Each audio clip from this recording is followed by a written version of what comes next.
Most people think time is a river, flowing in one direction. But I know better. Time is a crop, and like any crop, it can be harvested, stored, and unfortunately, it can rot. My name is Silas, and for 60 years, I have been the world's only time thresher. I don't steal years, and I don't sell hours. I harvest the seconds that people throw away. You know the ones. The seconds you spend staring at a wall while you wait for the kettle to boil. The seconds you spend waiting for a red light to change. The seconds you spend scrolling through a screen, looking for nothing in particular. To you, they are empty. To me, they are grains of gold. I used to think I was doing the world a favor. I would take those boring seconds and put them into these jars you see behind me. I thought that by removing the boredom, I was making life more exciting for everyone. I wanted people to live in a constant state of happening. If you weren't laughing, or crying, or working, or dreaming, I took that time away so you could get to the next important thing faster. But then, I met a woman named Clara. Clara sat on a park bench every single day for 3 hours. She didn't read. She didn't talk on her phone. She didn't even feed the birds. She just sat. Naturally, I saw this as a massive waste. I thought, think of what she could accomplish if I harvested those 3 hours.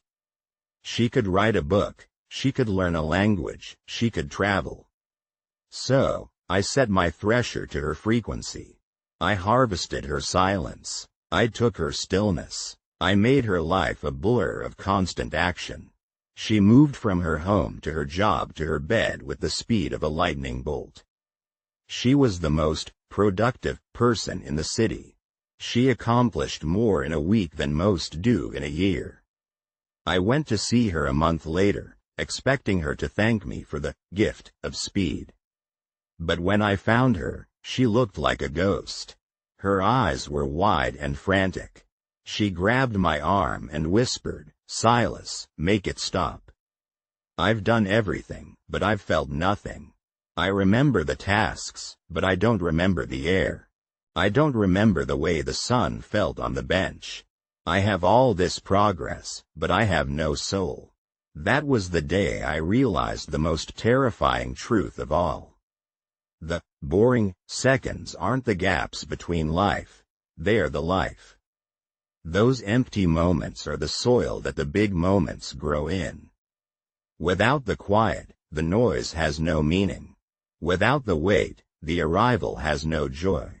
I spent the next 10 years trying to give Clara back her silence. But you can't replant a harvested second.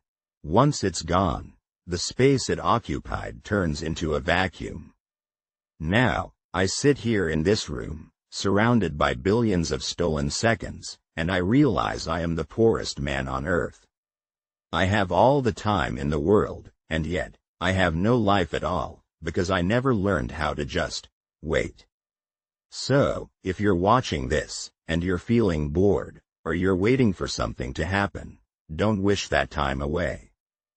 Don't look for a way to kill the silence. That silence is the only thing that belongs truly to you. If you harvest your boredom to feed your busyness, you'll eventually wake up with a full calendar and an empty heart. Life isn't the race to the finish line. It's the dust you kick up while you're standing still. Stay bored, my friends. It's the only time you're actually free.